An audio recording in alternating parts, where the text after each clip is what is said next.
अस्सलाम वालेकुम जी। क्या हाल चाल है आप लोगों के। मैं तो शुक्र अल्हम्दुलिल्लाह बिल्कुल ठीक ठाक हूँ और इंशाल्लाह आप लोग भी अपने घरों में खुश होंगे, बिल्कुल ठीक ठाक होंगे। Welcome back to my channel vlog with Nadia पे। जल्दी से अपना व्लॉग स्टार्ट करते हैं और देखते हैं आज मैंने क्या क्या किया था। और अच्छा, कल वाला व्लॉग ना जहाँ पे मैंने एंड किया था, ये वाला व्लॉग वहीं से मैंने स्टार्ट कर दिया है। कल ना हम लोग तैयार होकर निकल गए थे अपनी बाजी की तरफ जाने के लिए और बाजी को मैं देने जा रही हूँ हज की मुबारकबाद। वो ना माशाल्लाह माशाल्लाह दोनों मियाँ बीवी हज कर आए हैं, तो मैंने कहा चलो जाके ना मुबारकबाद देकर आते हैं, वो भी खुश हो जाएंगे और हमें भी खुशी होगी कि चलो हमने किसी को जाके उनको स्पेशल ट्रीट करवाया। अच्छा, यहाँ पे ना हम लोग आ गए थे और इतनी ज़्यादा गर्मी थी आज, बहुत ज़्यादा गर्मी थी। कुछ वैसे भी मुहर्रम स्टार्ट हो गया ना, तो मुहर्रमों में तो वैसे ही बड़ी गर्मी होती है। और आते फिर हमने यहाँ पे आबे ज़मज़म पिया और खजूरें खाई। उसके बाद हमने खाना खा लिया। खाने का ना मैंने कोई भी क्लिप शूट ही नहीं किया क्योंकि मुझे याद ही नहीं रहा था। इतनी देर के बाद जब मिलते हैं ना तो बातों में ही ज़्यादा टाइम गुजर जाते हैं। और यहाँ पे ना हम सब बैठे बातें कर रहे थे और मैंने ना अपनी दूसरी सिस्टर को भी बुला लिया था। ये मेरी दोनों बहनों के घर ना पास पास हैं, एक दो गलियाँ छोड़ के। जैसे मेरा और बाजी का घर पास है, ऐसे ही इन दोनों के घर भी पास पास हैं। तो मैंने दूसरी बाजी को भी इधर ही बुला लिया। मैंने कहा आप भी इधर ही आ जाएं, हम ना इधर ही बैठ के आराम से बातें कर लेंगे। जो 2 घंटे में आई हूँ तो एक जगह भी बैठ के सब मिल के बातें करते हैं। और अच्छा, हम लोग कहीं भी जाते हैं ना, बच्चे घर से वॉच पहन के जाते हैं, वहाँ जाते ही ना बच्चे वॉच उतार के मुझे पकड़ा देते हैं। एक तो मैंने पहन ली थी और एक मैंने पकड़ी हुई थी तो मैं इनको बड़ा कह रही होती हूँ पहन के आया तो इसको पहनो, तो ये हमेशा ऐसे ही करते हैं। अच्छा, फिर उसके बाद थोड़ी देर के बाद फिर पहन लेते हैं, कभी पहन लेते हैं कभी उतार लेते हैं, इस तरह से ही करते रहते हैं। अच्छा, उसके बाद ना फिर हम लोग घर वापस आ गए हैं और अब ये रात का टाइम है, तो रात को ना आते आते हमें काफ़ी देर हो गई थी। वहाँ से आते ही ना बच्चों ने जो गिफ्ट्स मिले हैं खाला से फ़ौरन निकालने शुरू कर दिए और मेरी सिस्टर ने ना मेरे देवर और मेरी नंद का भी खजूरें और पानी दोनों चीज़ें ना मुझे ही दे दी थी कि वो आएंगे तो तुम दे देना। अच्छा, यहाँ पे ना फिर बच्चे अपना गिफ्ट देख रहे थे और हम लोग अपना अपना देख रहे थे तो बस वो देखने के बाद फिर बच्चों को हल्की फुल्की भूख लग गई, तो मैंने सोचा मैं इनको ना दूध में हॉर्लिक्स डाल के दे देती हूँ क्योंकि हमारी ना 10 बजे गैस चली जाती है और हम तकरीबन 12 बजे घर आए थे। तो फिर बस यहाँ पे ना जल्दी से मैं बच्चों का दूध अंदर लेकर जाती हूँ। अच्छा, अब ये उससे नेक्स्ट मॉर्निंग है। सुबह जैसे ही मैं उठी तो इतनी तेज़ बारिश हो रही थी और बहुत तूफ़ानी बारिश सारा दिन रही थी। इतनी ज़्यादा बारिश हुई, लाइट भी साथ ही चली गई, सारा दिन लाइट भी नहीं आई। और फिर बच्चों ने और उस्मान ने कहा कि पकोड़े बनाते हैं क्योंकि काफ़ी दिन हो गए थे, बल्कि काफ़ी अरसा हो गया था मैंने इस तरह के मौसम में कभी पकोड़े ही नहीं बनाए। तो मैंने कहा चलो जी आज आप लोगों की ना ये फरमाइश पूरी कर देते हैं। और फिर मैं जल्दी से उठी, जल्दी से पकोड़ों की तैयारी स्टार्ट कर दिया। मैं किचन में आ गई हूँ। आलू मैंने सारे काट लिए थे।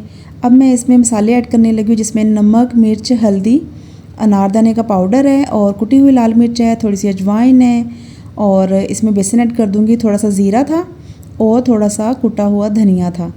अच्छा, बेसन यहाँ पे ना पहले मैं थोड़ा सा ऐड करूँगी क्योंकि ज़्यादा बेसन वाले पकोड़े ना उस्मान खाते नहीं हैं, बेसन कम रखवाते हैं।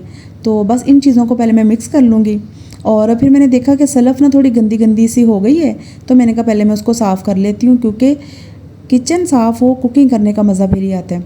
अच्छा, वो पता क्या किस चीज़ के निशान पड़ जाते हैं सलफ़ पे, जब मैं कोई चीज़ रखती हूँ ना, जैसे कोई पेन, कोई देचकी, कुछ इस तरह की चीज़, और उसको मैं वैसे ही खींच लूँ ना तो फिर वो निशान बस सलफ़ पे पड़ जाते हैं। वैसे तो बिल्कुल साफ़ थी।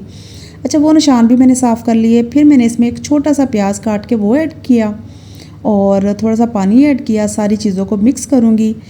अच्छा, बेसन मुझे कम लग रहा था, तो जो मैंने बेसन निकाला था ना अपने अंदाजे से कि इतना बेसन आ जाएगा पूरा, तो उतना ही पूरा आया था। मैं कहती हूँ मेरी नज़र का अंदाज़ा ही बड़ा है और मुझे इस बात की बड़ी खुशी है तो यहाँ पे ना मैंने कसूरी मेथी साफ़ कर ली थी, वो मैंने 2 बड़े चम्मच भर के ऐड कर दिया। सारी चीज़ें मिक्स करेंगे। चम्मच के साथ मिक्स करने का मज़ा ही नहीं आता जब तक हाथ से इस तरह की चीज़ मिक्स ना करें।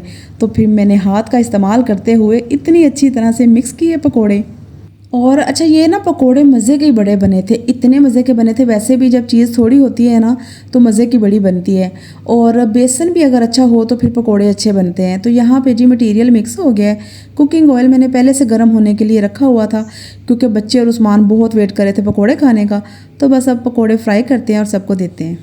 और यहाँ पे ना आज मैं हाथ का इस्तेमाल करके पकोड़े फ्राई करूँगी। मैं अक्सर चम्मच से भी निकाल लेती हूँ, लेकिन आज बस ना फुल देसी मेरे में रूह आई हुई थी। मैंने कहा आज पकोड़े भी मैंने देसी तरीके से ही बनाने हैं, हाथ से ही डालने हैं हाथ से अगर हम पकोड़े का मटेरियल डालते हैं ना तो उससे पकोड़ों की लुक बड़ी अच्छी आती है, जैसे बस बड़ी अच्छी लुक सी आती है। चम्मच से ना वो सीधे सीधे गोल गोल से पकोड़े निकल आते हैं, अंदर से कच्चे पक्के रह जाते हैं, मज़ा ही नहीं आता।